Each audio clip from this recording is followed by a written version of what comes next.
Well, good morning again. Good morning. While we get set up, let me first start off by acquainting you a little bit with Equality Florida. This is our symbol. You might have seen this around. Equality Florida is the state's largest LGBT advocacy organization representing and advocating for the lesbian, bisexual, gay, and transgender community in all areas. We were very instrumental in bringing marriage equality to Florida, that we're very proud to say. And we also have worked over the last 2 decades to pass, at this point, 42 human rights ordinances all across the state to protect LGBT people in the areas of housing, employment, and public accommodations.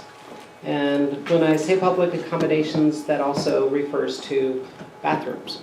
And unfortunately, we're going to be talking a little bit about bathrooms today, because that seems to be on everyone's mind, including our elected officials in Tallahassee.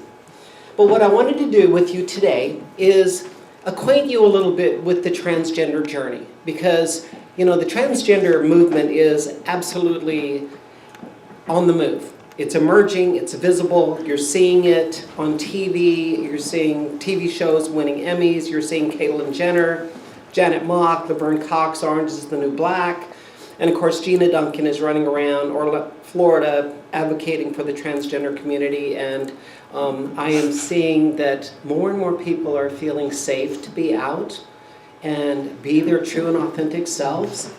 And more parents are embracing their children and supporting them at younger and younger ages. And nothing is more gratifying to me. I often tell my colleagues at Equality Florida that I have the best job on the planet, in the fact that I get to travel the country and talk to churches and talk to major employers and talk to nonprofits and school boards, law enforcement, hospitals, and acquaint people with, number one, what it means to be transgender. Number two, that the community is not to be feared, because people often, you know, are fearful of things they don't understand and is unknown to them. And lastly, to embrace the idea of diversity, in that embracing diversity makes us all better human beings. And so I wanted to share with you today is a little bit of a transgender 101, in the fact that we'll kind of use me as a case study, because after all, who doesn't like to talk about themselves? So we'll talk about me for a little while. But I have to say that I have had a truly amazing life. I've been truly blessed in the fact that I have lived this amazing life in 2 genders. Half of my life as a very macho man, a good guy, they used to call me. You're a good guy, Greg. You're a good guy. My wife used to call me, you're just a good guy. My family used to resent me, my brothers and sisters. I come from a large family, 2 brothers and 2 sisters, and they always resented me because my parents used to say that I always had an angel on my shoulder, that things seemed to come easy to Greg. And it was somewhat true, and a lot of this I took for granted.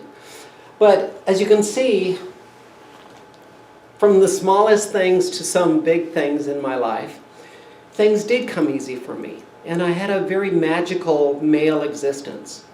And now I'm happy to say that I'm living a very magical female existence and walking in the world and being my authentic self without fear or repercussions, and working to make sure that that's the same experience for everyone in our community. But you can see it started in Little League. Oddly enough, I still hold that record over on Merritt Island for having the most home runs in Little League. 6 home runs over the fence. No one has ever done that, so that record still holds to this day, I'm very proud to say. I pitched 3 perfect games. I had an early growth spurt, so I was about this height when I was 12 years old. So I pitched 3 perfect games where not a kid reached first base. They're struck out or we grounded out or whatever, but 3 perfect games. Oddly enough, I was class president from 6th grade all the way through high school. through junior high, through high school. Every year, my friends in school elected me class president. And it made for a very interesting reunion when I went back for the first time, because every 5 years we got together, and we had a very large class at Merritt Island, 664 of us graduating in 1973. And I remember as class president, you gave the welcoming speech. Welcome everybody who came from the furthest away, most changed, all that kind of stuff that we did. The first time that I had to go back and do that as Gina Duncan was certainly a stressful experience. But I have to say that I was welcomed by my classmates, and it was an amazing experience and something that really warmed my heart. Oddly enough, I was Mr. Merritt Island High School. I was an all-state middle linebacker on an undefeated state championship team in 1973. We went undefeated and beat Tallahassee Leon in the state championship. Earned me a football scholarship to East Carolina University, where I played under Pat Dye, who later went on to Auburn fame. And at East Carolina, I was the vice president of student government, first ever non-fraternity elected student government person. I was married in 1981 to an amazing, beautiful woman who I cherish to this day. She was my life partner, and unfortunately we're not close anymore, but if anything, one of the regrets of my journey has been that experience and our relationship coming to an end. I was area manager with Wells Fargo. Coming back to Florida, I got into the banking business, and I enjoyed a very successful career in banking. Retiring at Wells Fargo as the regional manager, overseeing a third of the state of Florida. I was home builders president, mortgage banking president, all of these different things, regional manager. I transitioned in 2006 with Wells Fargo. And I have to say, Wells Fargo really started me on the journey of understanding what it meant for major employers to embrace transgender employees. And I learned a great deal of the policies and protocols that I train major employers about to this day from that experience at Wells Fargo. It was interesting that in first talking to HR out in San Francisco, they said, well, you'll be interested to know that you're the 17th person at Wells Fargo that's transitioning on the job. I thought I was something special, but I'll chop liver. They already had this down that, oh yeah, you're the 17th person that's transitioned. So I went off to have surgeries, and they flew in a SWAT team who educated and communicated with my team all up and down the coast. So when I came back on my first day in my new gender expression, I was welcomed, and there was education, there was awareness, there was understanding that made it much easier. Were there bumps? Yes. But were a lot of those alleviated by them coming in and educating? Absolutely. And a lot of those, as I said, a lot of those protocols are what I train major corporations about today. And those range from EA Sports to Darden to Disney to Florida Blue to JetBlue, just all these various Fortune 500 companies that understand that it's important to embrace diversity because it gives them, frankly, a competitive advantage in the fact it gives them their strong ability to recruit the best and the brightest. Because as you might know, if you have children or grandchildren this age, that young people, the millennials coming out of college, are looking for companies that are progressive and that embrace people for who they are, so you can be your authentic self and not have to carry around any shadowy baggage of being afraid of being your authentic self, so you can bring your best to work. And we find that these companies truly do excel. I retired in 2011, got into the LGBT advocacy area. I was president of the Gay Chamber of Commerce in Orlando. We come out with Pride in Orlando every year, where 125,000 people descend upon Lake Eola, and that was a great experience. And now I'm with Equality Florida. And my mission with Equality Florida is to make sure that transgender inclusion is woven into everything we do at Equality Florida. So we spread the awareness. I have a motto within my team that visibility of the transgender journey leads to awareness, which then leads to education, which hopefully leads to acceptance and normalcy. You know, sometimes I hesitate to use that word acceptance because it kind of, you know, requires that, you know, please accept me kind of thing. In the fact that I am who I am my own creation, and we try to empower the transgender community to be that. That whether you're accepted or not, there is power in being your authentic self. Whether you're transgender or not.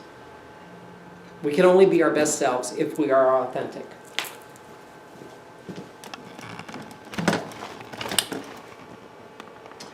This is me at homecoming. Oh gosh. Dashing number 14. I played quarterback, that's why I had that number, and I was a linebacker, but I kept that number. My idol was Bart Starr, and he wore 15, but when I got to high school, there was a senior that was wearing 15, so I had to take 14. But I remember standing there with Vivian Ward, the homecoming queen, and I was dating her through high school, and Vivian won homecoming that night. And poor Vivian, you know, all the other folks were standing, the prom court was standing there holding on to some guy in a tux and that kind of stuff. And poor Vivian got me covered. It was raining that night. And I'm covered, you can't tell in that picture, but from head to toe, I'm sweaty and grassy and wet. But it was a magical night for us. I stood there envious of all of those beautiful ladies in their long dresses while I was adorned in my pads. Fully cognizant that I needed to get fired up for the second half because we had a homecoming game to win. A little while later, this is me with both of my kids. I'm very proud to say graduated with honors. This is my lovely wife of 26 years, and that's the former me. Both of my kids, we're still very close, and we'll be gathering for Super Bowl later today, and we get together every Friday for pizza fun night, and we remain close through this experience. It's often not normal that happens. Many transgender people are ostracized by their families and just kicked to the curb and I never want to see you again. And we're trying to change that. And the only way we can change that is through awareness and getting to know a transgender person in their journey. Before and after, you know, for some of us in this room, you know, back in those days when you took your high school picture, we had our cool bow ties that we wore. Yeah, that's my high school picture. And later, I love this picture because I own a cabin up in North Carolina. And my brothers and I, we used to have this contest every winter that who could grow the best beard. And that's me, you know, with my Grizzly Adams look and my Miller Lite in my hand and my son and daughter and etc. And a snowman. And that's me having transitioned and about 5 years later at that time. So quite a journey, quite a change. One of the concepts that I hope I leave you with is the concept of gender identity. And you might have heard that term thrown around, but it's very important. It's a critical component, a foundational element of understanding what it means to be transgender. And what that means is that a transgender person, by definition, and we're a broad umbrella because we have people within the transgender community who are of all walks in life. A lot of times we speak in the binary of just people that transition from male to female or female to male. But we also have people who are gender fluid, who are gender neutral, gender queer, as our young people like to say. You know, I grew up in an era that my dad would have had my mouth washed out with soap if I used the word queer. But our young people coming out of college, that's something that they very much appreciate. And we're seeing that in our colleges that more and more young people are in that category. That they reject our social constructs that we grew up knowing of male and female. And they prefer a more fluid existence where they're not restricted by these social mores of having to pick between being male or female and who you love, either male or female. And it's amazing, you know, I often think, because I talk to colleges a great deal, and Chaz Bono came to UCF, and I got to introduce Chaz and be on a panel with Chaz. And looking out over that audience, there were 250 young people out there. And the energy in the room was palatable. people that were just so alive and so loving of each other. And as I looked out, the majority of the young people in that room, I could not tell what gender they were. And it occurred to me, I didn't have to. And they certainly loved that aspect of just being themselves and living that free existence. So when I talk to major corporations, not only do I tell them that, you know, we're trying to work towards understanding what it means to transition and help somebody and support someone that's transitioning from male to female, but also they need to know that there is a wave of young people, the millennials are coming out of college, and they will be demanding that our workplace environment supports gender non-conforming young people. So it's going to be amazing. I'd love to come back in like 100 years and see what society is like and see how these young people of today impact our society.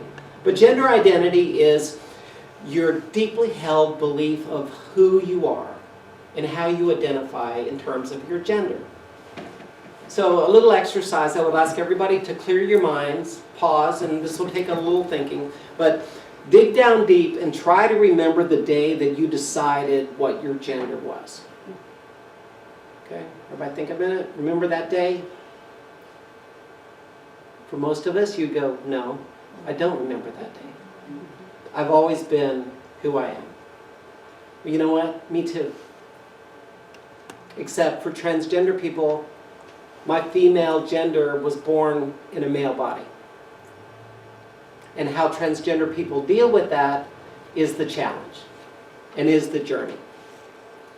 For many people my age, because of lack of education and awareness in the society in general, we went about living our lives. And in many cases, like you kind of saw from my experience as a man, that we overcompensate. We know that there is something wrong with us. There's something not quite right. So we try to overcompensate and being the best guy we can be. The star football player, baseball player, student government, etc. Bruce Jenner, the world's greatest athlete of 1976. Bruce made it very clear when he said on the interview that he won that gold medal, those gold medals, and was Caitlin. It really wasn't Bruce, he was always Caitlin. So it's kind of an important concept, gender identity and gender expression. At some point in time, transgender people or gender non-conforming people feel the need to express themselves and to project to the world and walk the planet in their true identity of who they are, inside and out. So some people elect surgeries, some don't. And people at some point in time decide, I am going to live this life authentically and in the moment and project who I feel I am so that when I look in the mirror, I don't hate the person looking back at me. Sexual orientation, it's important to note that sexual orientation is totally different from gender identity. Transgender people can be gay, can be bi, can be heterosexual, can be whatever. You know, many people get confused even with Caitlyn Jenner in the fact that Caitlyn says, well, I think I'll continue to date women. So in Caitlyn's case, Caitlyn actually, once she transitioned, is now what? She's a lesbian. A lesbian, right. Oddly enough, even though I didn't look twice at men, even though I showered with men for so long in locker rooms and things like that, I date men. I found through my journey of taking hormones and identifying and connecting with my female self that I'm attracted to men. And that's been an amazing experience, to say the least. So sexual orientation, it's important to note that I used to, being president of the chamber, we would have board meetings and my board was made up of all these gorgeous looking gay men, and invariably we would have a discussion about something and someone would say, well, we should be able to agree on this and get a consensus. After all, we're all gay here. And I would raise my hand and say, not necessarily. And they would look at me like I had two heads, and we would have to do Trans 101 training one more time with our group. Even within the LGBT community, there's a lot of education. I didn't just decide to become a woman. I realized that I was dying, pretending to be a man, and I wanted to live. Ladies and gentlemen, I'm sad to report to you that within the transgender community, our suicide attempt rate is roughly 41%. 41% of people who are transgender at some point in time in their journey attempt suicide. And the reason for that is they feel like they cannot, and I felt the same way when I finally decided to do something about this, is you feel like you cannot go on living this inauthentic life, yet you're so afraid of taking that step to be your authentic self and blowing up everything you created. This is not a choice. If you leave here with nothing else, please know that being transgender is not a choice. It's not something that, is a phase. This is something that you're born with, and hopefully someday they'll produce some kind of scientific data that shows why. But perhaps I'm a good example, of either I'm insane or I'm transgender. But someone who is regional manager, cars, money, houses, great kids, a model wife, and yet I blow all that up to be my true self. A lot of people think transgender people are very selfish, and perhaps we are. But it kind of gets down to a scenario of either you make that step to live a happy and fulfilled life, or many people in their life because they don't want to subject their family to this journey. It's often said that people that transition, their entire family transitions with them. And I'm very fortunate that I come from a very large family, as I said, 2 brothers and 2 sisters, and parents who absolutely demonstrated unconditional love in supporting me in transitioning. My dad was a Marine drill instructor. And we grew up in this very athletic family, and my dad was, very proud of his boys who all played football and got scholarships and all that kind of thing. And my dad was a star quarterback at Tennessee Tech as well. James Bond kind of guy, gorgeous man, worked at the Cape, thin tie, James Bond, and he was the last one that was told within my family because I was so afraid. My sister said, just send him an email because he'll probably really kill you if you tell him lie. But he was suffering from Alzheimer's in the early stages that eventually took his life 6 years ago. But I told him of what my plans were, and it was so unusual, and it was almost like God intervening, that he sat up and his eyes cleared, and he looked deep into my soul, and he said, son, and I kind of laughed at that. I thought that was funny. He said, son, you only go around once in life, so do what you need to do to be happy. And I felt I was truly blessed to be born to such great parents. Why is this important? And some of this, is part of how I work with major corporations, but perhaps you have a transgender person who comes to your church, and maybe there's some apprehensions in reference to interacting with that person. And I often talk about why is this important? And it's not only important for supporting that person who wants to be a part of a community and a part of a church, but it also is a huge part of creating the culture at your church, as well as it is with major employers. Will you be an open and inclusive and welcoming environment, or will there be that subtle standoffishness because of not understanding what it means to be transgender? There's a book written, and you can remember that his name is Richard Florida, but he wrote the Creative Class, and that book talks about the importance of embracing diversity and how that truly builds economic development, creates jobs, grows churches, all of the dynamics that diversity, and embracing diversity is a good thing for organizations and for companies. We often call it the next civil rights frontier. First time in history a transgender person was on the cover of Time magazine. This is Laverne Cox, of course, from Orange is the New Black, and they call it the tipping point, America's next civil rights frontier, and certainly it has been the case, for good and bad, and I'll talk about that a little bit more. Already said that. This is kind of our, you might see this more than once, but this is our affectionate genderbread person. And this is kind of a visual that explains in a visual, some people are, I'm visual, I like to see things, but this kind of talks about the different aspects of who we are as people. Number one, gender identity comes from the brain, how you see yourself. What's your soul, you know? Again, for most of us, it's innate, it's something we never decided, it's always been there. Versus your sexual orientation, who are you attracted to, who do you love, who do you want to spend your life with. Versus your biological sex, how is your designated sex at birth. You may be born a male, but your gender identity is female, boom, transgender. Or all those variations of that as far as gender neutrality, gender variations, etc. And then of course your expression. How do you express to the world who you are? And many of us express in various subtle gender cues. You know, how you wear your hair, what kind of clothes do you wear?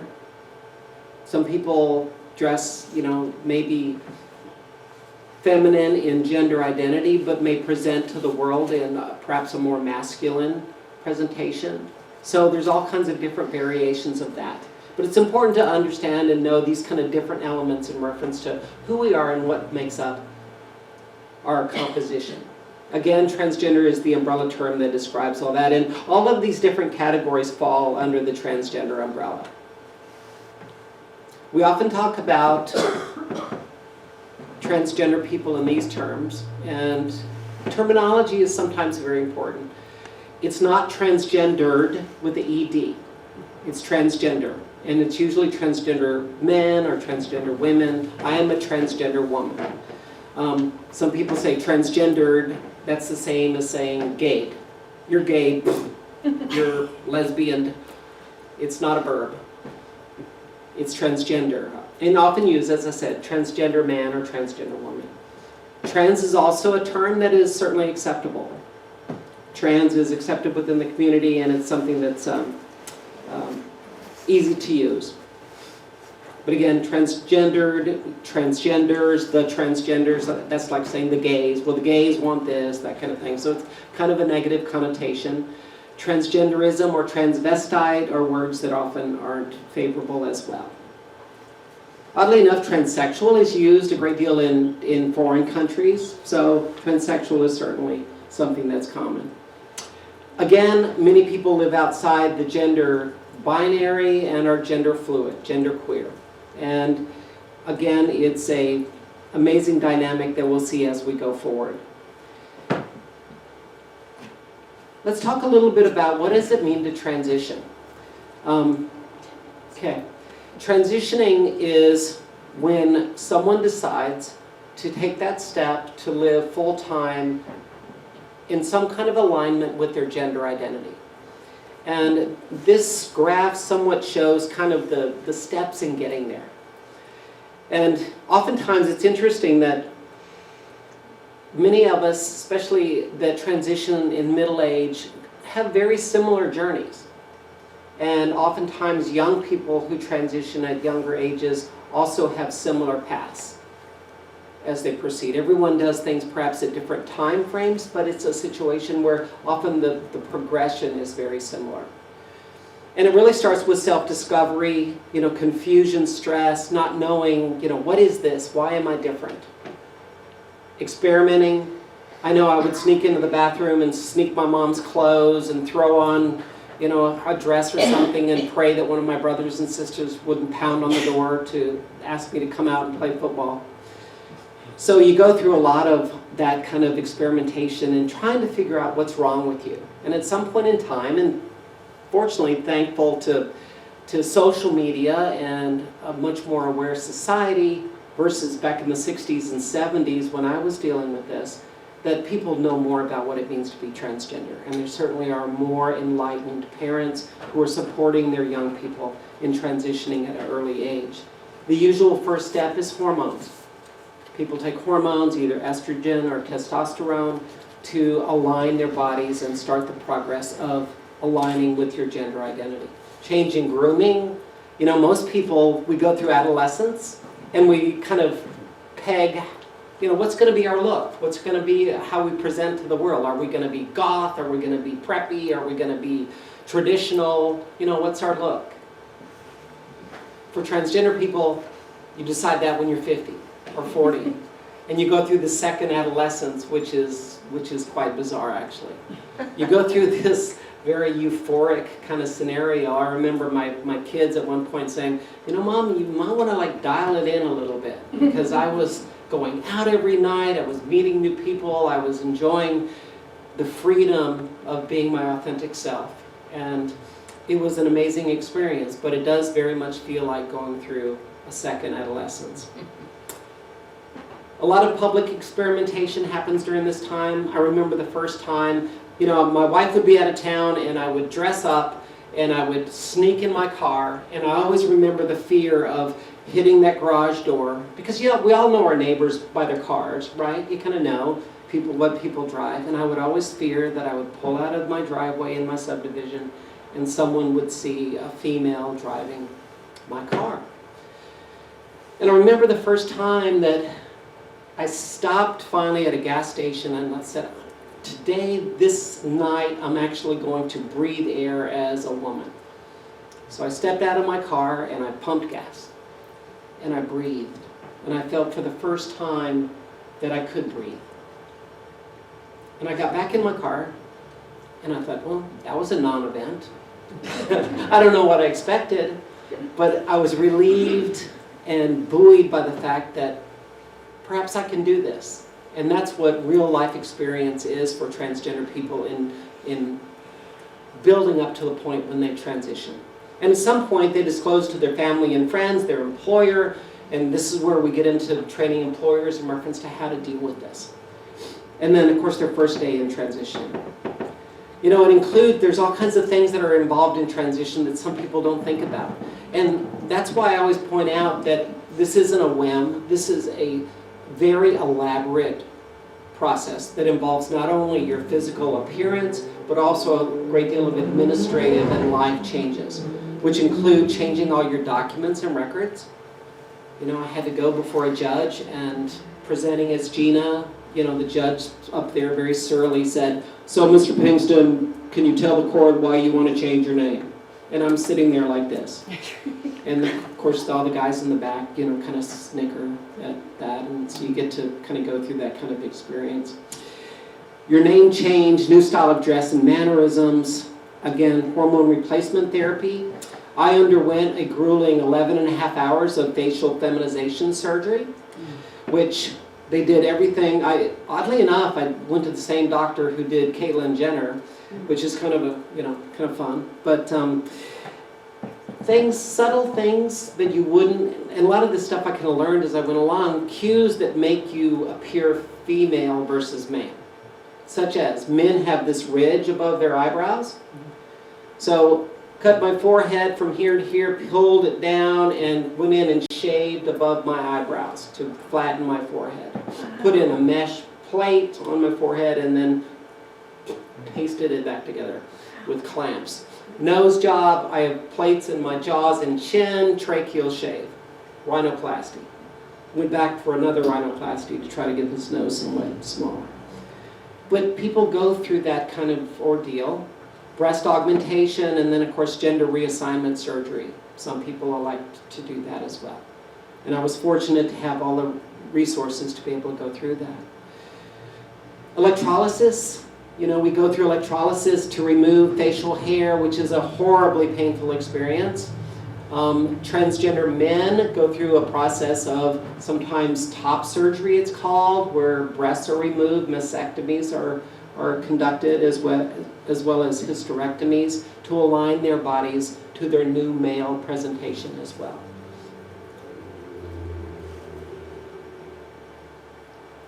The benefits, obviously, of coming out and being your authentic self is that freedom of no longer having that stress of hiding your identity. You're more productive. It brings you closer to other people. You feel more genuine. My kids told me that they thought I was a great dad before, but I seem to be even more loving and open to them now as Gina. So I've been blessed with that as well.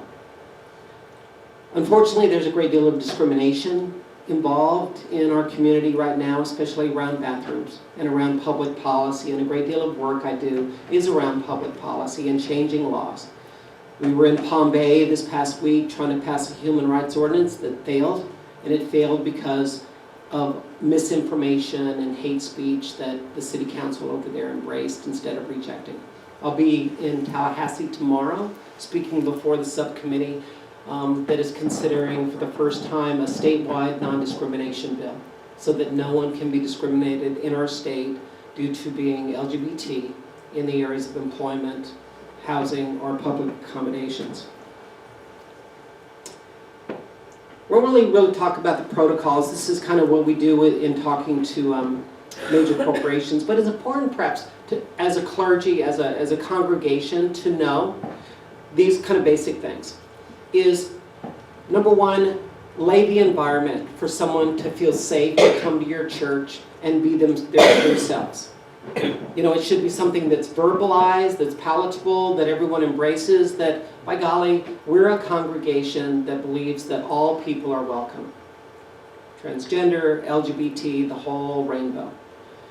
Two, have some education about it. Bring Gina Duncan in and have a little brief session on this. And we'll do a little study session afterwards where we're going to get into more detail and talking a little bit more about the bathroom issue and discrimination around the transgender community. Discuss with that new person coming to your church, what are their plans? How are they going to present so that you can better support them? Kind of understand what's going on. Will they be taking extended leaves to have surgeries and things like that, and how can you support them and their family in their journey along those lines? And then how do you communicate that to the rest of the church? Where you might have a member of your congregation coming to church for years as Sally, and Sally comes to you and says that she will be transitioning to her true male self and will come back on this day presenting as Bill. How is that communicated to everyone else so that there's acceptance and love? For a lot of companies, they have a diversity champion. That's what Wells Fargo did, where they had a team come in, they have a diversity champion that trains people, educates, and kind of watches over that person who's transitioning on the job so they can better support them. And then, of course, day one. We'll talk about bathrooms at another point in the discrimination, prejudices. Lastly, the key components of how to avoid people considering suicide. Number one is that they have a strong sense of self-acceptance. That this is truly who I am, and I'm willing to take the very risky steps of being isolated from society, isolated from my family, to be my true self. Do you have supportive family, friends, and the church? Supportive mental health professional is absolutely critical. Anyone who goes through such a right turn in their lives should certainly have a mental health therapist supporting them. Supportive employer in lieu of family, and avoiding that isolation that family can certainly, the employer and or the church can make up for that family who maybe does not support the transgender person. Of course, you have to have certain documentation from your therapist saying you are transgender to be able to do things like changing your gender marker on your driver's license or having surgeries and things like that. And then again, appearance and mannerisms. You know, are you happy with the way you present yourself to the world? And does that give you satisfaction? And are you confident in that situation? You know, in closing, let me leave you with this story. And some of you maybe have heard me tell this before, but we all can be advocates, and in a small way, sometimes you never know where we actually can change hearts and minds by just simply living our life and being a visible human being. I remember when I transitioned that you couldn't change your gender marker on your driver's license. And if you ever notice, there's a big M or F on your driver's license. Back in the day when I transitioned, you couldn't change that gender marker until you had gender reassignment surgery. So you had to have gone through all the surgeries, I mean, especially the gender reassignment surgery, and had the magical letter from Marcy Bowers, who did my surgery, saying that this person has undergone gender reassignment surgery and is anatomically female. With that and your change of name after going through that, and some money, you can go down to the DMV and get your gender marker changed. And that was important to me because as regional manager with Wells Fargo, I did a great deal of traveling, and a lot of that involved flying. Up and down the coast, little commuters, etc. And every time I traveled, I was presenting as Gina. I had gone in and gotten my driver's license changed to have a fabulous picture of Gina Duncan on there with the big M on there until I could go through, because she had to wait. Marcy was backed up, you know, because she was one of the few people who did the surgery. So it took over a year and a half before I could have that done. So every time I traveled, the TSA agents would look at my driver's license and roll their eyes and hand me my driver's license back, and I would be outed every time I flew, and I hated it. So the moment I had recovered from surgery, I ran down to the DMV. And oddly enough, there was a brand new DMV near Winter Garden in Orlando. And oddly enough, you know, we all know when you go to DMV what, you know, the bane of humanity is at the DMV. Everybody's at the DMV. It's like, doesn't people work? You know, why is everybody here? But it's always a mass of humanity. But at this particular DMV, there was hardly anyone there. It was amazing. It was brand new. Maybe that was why. There was hardly anybody there. I sat down. I noticed there was a gentleman who was just wrapping up with someone. And this gentleman looked very much like Bill Cosby. Now, I know, this story used to be a lot better when Bill Cosby wasn't going through his travails that he is now, but think of Dr. Huxtable, you know, the grandfather that we all love and wish we could have as that dad or that grandfather. But I noticed Bill Cosby was wrapping up with his people. And he got done, and he kind of took a deep breath and looked at this picture that was on his cubicle there. And it was a picture of these two beautiful, you could tell they were his granddaughters. And you know how you can kind of read someone and kind of, you think up a story of what they're thinking. And I could tell that Bill was counting the days until he could retire and spend time with those beautiful grandbabies. Sure enough, next, Bill says, I go up there with my letter and I'm thinking, oh gosh, I certainly hope I'm not going to be ruining Bill's day. So I hand Bill my letter. And he reads the letter, and I said, I'd like to get my gender marker corrected on my driver's license. And he looked puzzled, and he looked at the letter, and he looked at me, and he looked at the letter, and he said, I'll be right back. Of course, everything, all the walls in the DMV are acrylic, right? So I saw Bill go in the back and go into the supervisor's desk, and I see the same drill happen. Look at the letter, they both peer out at me, they look at the letter and they peer out at me, they have this discussion and Bill comes walking back. And I'm thinking, oh, this is not going to be pretty. And he sure enough looked up and said, well, Miss Duncan, everything seems to be in order. If you want to step back, we'll take your picture. So, took my picture, I waited, and there was a kiosk over here where you normally get your driver's license, but I noticed Bill got up and he went over and got my license and came back and sat down and called me up, Miss Duncan. So I went up there, and Bill hands me my license, and he looks at me, and he says, I have to tell you, you're my first. And I instinctively said, well, I certainly hope I'm not your last. And he lovingly looked up at me and said, I hope you're not either. And I thought, you know what? He's going to go home, and he's going to raise those grandbabies with an open heart and an open mind of love for everyone, and especially understanding what it means to be transgender. With that, I thank you. It's been a pleasure to be here with you today, and I look forward to our study session afterwards. Thank you.